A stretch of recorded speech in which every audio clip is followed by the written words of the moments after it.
നമസ്കാരം. ഇൻഫർമേഷൻ മീഡിയയുടെ പുതിയൊരു വീഡിയോസിലേക്ക് എല്ലാ കൂട്ടുകാർക്കും ഒരിക്കൽ കൂടി സ്വാഗതം. മാസം 1000 രൂപ ലഭിക്കുന്ന സ്ത്രീ സുരക്ഷാ പെൻഷൻ അപേക്ഷ സമർപ്പിച്ച ആളുകൾ ശ്രദ്ധിക്കേണ്ട കാര്യങ്ങളെക്കുറിച്ച് വളരെ വിശദമായി നോക്കാം.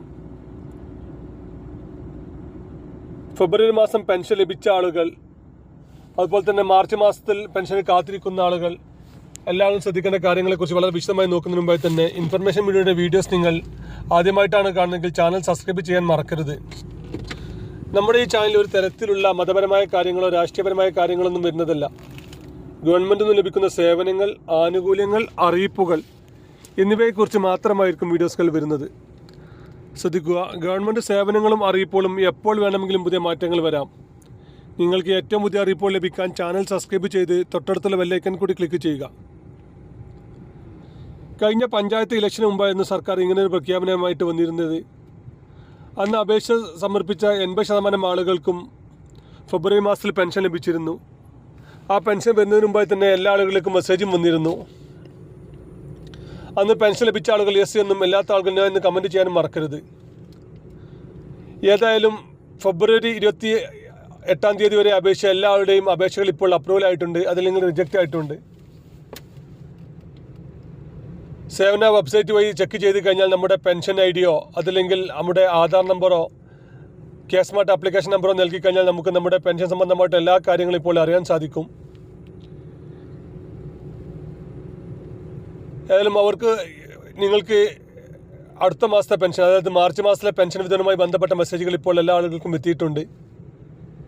മാർച്ച് മാസത്തിലെ പെൻഷൻ വിതരണം ചിലപ്പോൾ ഈ ആഴ്ച തന്നെ ഉണ്ടായിരിക്കുമെന്നാണ് ഇപ്പോൾ അറിയുന്നത്. നമുക്കറിയാം, ഇനി ഏത് നിമിഷം വേണമെങ്കിലും ഇനി ഇലക്ഷൻ പ്രഖ്യാപിക്കാം. ഇലക്ഷൻ പ്രഖ്യാപിക്കുന്നതിന് മുമ്പായി തന്നെ മുഴുവൻ ആളുകൾക്കും, അപേക്ഷ എല്ലാ ആളുകൾക്കും മാർച്ച് മാസത്തെ കൂടി പെൻഷൻ കൊടുക്കാനാണ് ഇപ്പോൾ സർക്കാർ ആലോചിക്കുന്നത്. നിങ്ങൾക്ക് മെസ്സേജ് ലഭിച്ചിരുന്നോ? ഒട്ടുമിക്ക ആളുകൾക്കും, നമ്മുടെ വീഡിയോ കാണുന്ന ഒട്ടുമിക്ക ആളുകൾക്കും ഇപ്പോൾ മെസ്സേജ് ലഭിച്ചിട്ടുണ്ട്. ഇങ്ങനെ മെസ്സേജ് ലഭിച്ച ആളുകൾക്കായിരിക്കും മാർച്ച് മാസത്തിൽ പെൻഷൻ വിതരണം ഉണ്ടായിരിക്കുക. 1000 രൂപയുടെ വിതരണമാണ് അവർക്ക് ലഭിക്കുക. നമ്മൾ കഴിഞ്ഞ ഇതുമായി ബന്ധപ്പെട്ട വീഡിയോസിലെല്ലാം ആളുകൾ ഒരുപാട് സംശയങ്ങൾ ചോദിച്ചിരുന്നു. അതിൽ പ്രധാനപ്പെട്ട സംശയമാണ് ഈ പെൻഷൻ ഇനിയും അപേക്ഷ സമർപ്പിക്കാൻ സാധിക്കുമോ എന്നുള്ളത്. നമുക്കറിയാം, ഇതൊരു പെൻഷൻ പദ്ധതി ആയതുകൊണ്ട് തന്നെ ഇതിന് അപേക്ഷ എപ്പോൾ വേണമെങ്കിലും നമുക്ക് സമർപ്പിക്കാൻ സാധിക്കും. 35 വയസ്സ് മുതൽ 60 വയസ്സ് വരെയുള്ള സ്ത്രീകളായിരിക്കണം. അതുപോലെ തന്നെ നിലവിൽ മഞ്ഞ, ചുവപ്പ് റേഷൻ കാർഡുകൾ ഉപയോഗിക്കുന്ന ആളുകളായിരിക്കണം. അവർക്ക് സർക്കാരിൽ നിന്നോ മറ്റ് സർക്കാർ ഇതര സ്ഥാപനങ്ങളിൽ നിന്നോ പെൻഷൻ പോലത്തെ മറ്റ് കാര്യങ്ങൾ ലഭിക്കുന്ന ആളുകളും ആവരുത്, സർക്കാർ ഉദ്യോഗസ്ഥരാവരുത്. ഇങ്ങനെയുള്ള ആളുകൾക്കെല്ലാം ഇപ്പോൾ മാസം 1000 രൂപയുടെ പെൻഷൻ അപേക്ഷ സമർപ്പിക്കാൻ സാധിക്കും.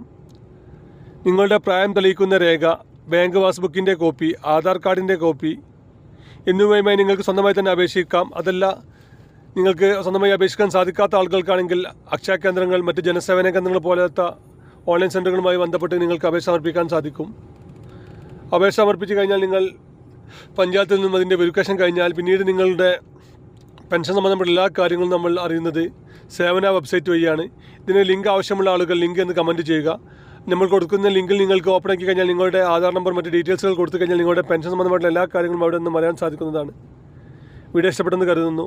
ഇതുപോലത്തെ ചെറിയ ചെറിയ ഇൻഫർമേഷൻ വീഡിയോകൾക്ക് വേണ്ടി ചാനൽ സബ്സ്ക്രൈബ് ചെയ്തിട്ട് കൂട്ടുകാരിലേക്ക് ഷെയർ ചെയ്ത് കൊടുക്കുക. ഇനി നമുക്കൊരു പുതിയ വീഡിയോസുമായി കാണാം.